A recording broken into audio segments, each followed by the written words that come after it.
특히나 떨림이 좀 심하거나 이런 경우에는 아무래도 이제 남의 이목에 예민하신 분들은 특히나 사람들을 안 만나거나 아예 밖에를 안 나가시는 분들도 계십니다. 이런 건 정말 좋지 않습니다.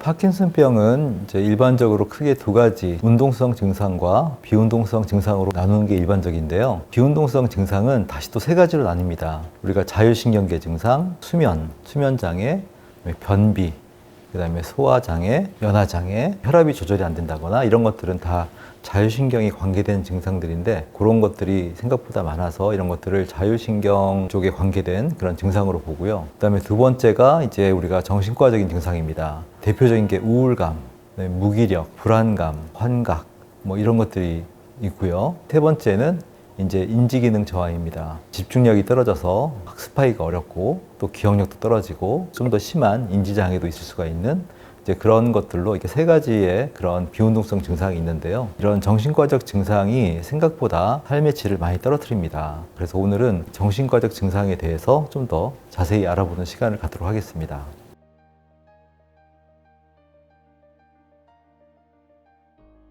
첫 번째로는 이제 우울감을 들 수가 있는데요. 우울증, 우리가 파킨슨이 아니라 하더라도 이 우울증이라는 것은 도파민과 관계가 있습니다. 물론 이제 세로토닌이라는 것도 관계가 있는데요. 기본적으로 도파민은 몸을 움직이는 이런 운동성도 중요한 역할을 합니다만 정서적으로 우리가 생기, 활력, 즐거움을 쫓는 이런 차원에서 상당한 추진력을 만들게 하는 그런 신경 전달 물질이기 때문에 일반적인 우울증에서도 도파민이 떨어져서 그러니까 세로토닌도 떨어지지만 동시에 도파민도 떨어져서 더 이렇게 좀 가라앉는 이런 경우들이 있는데요. 파킨슨은 도파민이 떨어지기 때문에 당연히 그런 우울감이 동반이 될 수가 있습니다. 저는 이렇게 표현을 하는데요. 도파민이 떨어지면 몸도 둔해지지만 마음도 둔해진다.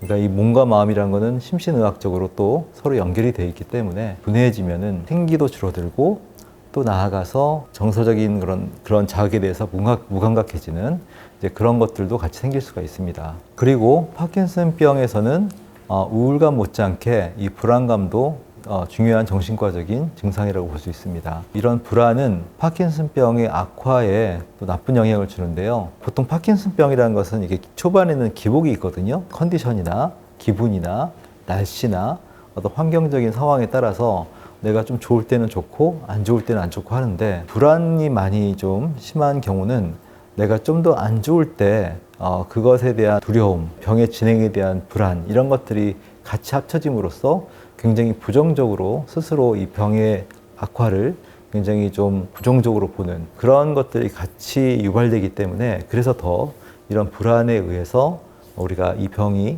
더 나쁜 영향을 가질 수가 있기 때문에 이런 불안감도 좋지 않은 그런 증상이라고 할 수 있겠습니다. 우울감에는 무기력이라는 것이 같이 동반이 되기 쉬운데 보통 환자분들은 특별히 우울한지는 잘 모르겠는데 의욕이 없다, 뭐 하기가 싫다, 무기력하다 그런 표현을 오히려 더 많이 씁니다. 그게 사실은 어떤 우울감과 비슷한 부분이긴 합니다만 그것은 이제 도파민이 진취적이고 어떤 일을 추진하는 데 있어서 의욕을 불러일으키는 역할을 하기 때문에 그런 부분이 떨어지는 건데 그러다 보면은 이제 우리가 운동을 좀 꾸준히 해야 되는 그런 어떤 생활 관리 면에서 나태해지고 밖에 나가기 싫어하는 무기력함이 이 병의 또 다른 또 다시 악화 요인이 될 수도 있습니다. 그리고 마지막으로는 충동 조절이 안 된다거나 또는 헛것이 보이는 환각 증상 이런 것들이 있을 수가 있는데요. 근데 오히려 이런 충동 조절이 안 되거나 환각이 생기는 경우는 도파민이 좀 이렇게 불안정해서 좀 더 과잉되는 경우에 그런 경우가 더 생깁니다. 이런 경우에는 병에 의한 요인도 있지만 일시적인 어떤 불안정에 의해서 약물로 인해서 도파민이 과다해졌을 때 나타나는 증상이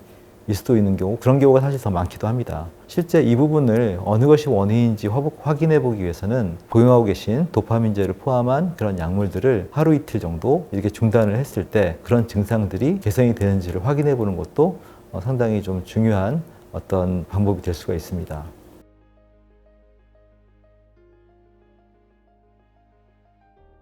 이런 정신과적인 증상들이 본인의 성향이라기보다는 이 병의 증상이다. 이렇게 먼저 이해하시는 게 중요합니다. 많은 분들이 사실 무기력함, 내가 운동을 해야 되는데 하기 싫고 계속 침울해져 있고 이런 것들을 내가 지금 병과 싸워서 지고 있다. 뭐 이런 식으로 본인의 의지를 탓하거나 자책을 하는 경우들이 있는데 그건 좋지 않습니다. 이것도 하나의 증상이다. 내가 이거를 어떻게 잘 케어할 것인가.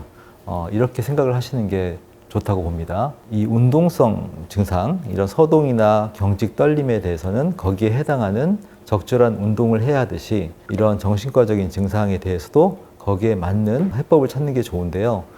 일반적으로는 취미 활동 이런 것들을 저는 중요하게 생각합니다. 도파민이 떨어졌을 때 몸이 둔해지고 굳어지는 게 운동성 증상이라면 도파민이 떨어져서 우울해지고 불안해지고 이런 것들이 이제 정신과적 증상이기 때문에 신체적으로 도파민을 활성화시키는 것은 운동이고 정신적으로 도파민을 활성화시키는 것은 뭔가 내가 좋아하는 것들을 하는 겁니다. 뭔가 좋아하는 것을 할 때 도파민이 활성화되기 때문인데요. 그런 것들이 일반적으로 취미 활동들이죠. 평소 예전에 좀 젊었을 때 했던 취미 활동을 좀 다시 잘 우리가 꺼내서 해본다 할지 아니면 나는 보통 취미 활동 없어요 이런 분들이 계신데 정말 막연하게라도 내가 예전부터 해보고 싶은 거 이런 것들을 사소한 거라도 시작을 해보는 것이 좋습니다. 도파민이라는 것은 정말 뭐가 좋다라는 것, 남들이 좋다라는 것을 할 때 그로 인해서 활성화되는 것이 아니고 어떤 거라도 내가 자발적으로 내가 하고 싶은 거 그런 것들을 할 때 비로소 이게 도파민이 활성화되기 때문에 항상 내가 뭘 좋아하는지 뭘 하고 싶은지 이번 기회에 다시 한번 살펴보시고 뭔가 실천을 해보시기를 권해드립니다. 그리고 또 한 가지는 파킨슨으로 인해서 걸음걸이가 부자연스럽거나 특히나 떨림이 좀 심하거나 이런 경우에는 아무래도 이제 남의 이목에 예민하신 분들은 특히나 사람들을 안 만나거나 아예 밖에를 안 나가시는 분들도 계십니다. 이런 건 정말 좋지 않습니다. 어떤 육체적 활동을 위해서도 그렇지만은 대화를 나누고 어떤 기분 전환을 한다는 것은 상당히 이게 여러모로 도파민에 좋습니다. 사람들과 자꾸 만나서 말을 많이 하는 것도 중요하고요. 내가 알고 있는 그런 친구나 친인척 사람들의 시선이 정말 불편하다. 이렇게 생각하시는 분들은 아예 새로운 모임, 새로운 사람들을 만나는 것도 좋습니다. 도파민은 뭔가 새로운 시도, 새로운 환경 이런 거에서 좀 더 또 활성화가 되는 것이 있기 때문에 그런 것도 하나의 방법이 될 수 있다고 생각합니다.